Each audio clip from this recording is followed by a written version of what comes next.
Welcome back to the channel. In this video I have day and night driving footage and some plate captures from a brand new 70mai A810 Lite 2-channel dash camera. The front camera is a 4K ultra high definition camera with HDR or high dynamic range support using a Galaxy Core image sensor. It does record at 24 frames per second when paired with the rear camera. It will record at 30 frames per second when only operating in single channel front camera mode only. The rear camera is a full high definition camera and it does not support HDR like the front camera does.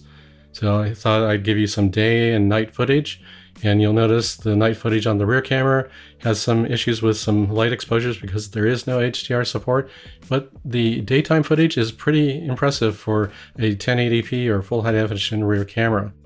In the last section, I do have some plate capture attempts showing you some daytime footage and nighttime footage, and I compare it with a couple other cameras as well, so you can see what those look like as well. Thanks for checking out the video. If you find it informational, make sure you hit that like button. If you have any questions or comments, make sure you leave them in the comments section and read the description section for any additional information about this dash camera. Thanks for watching.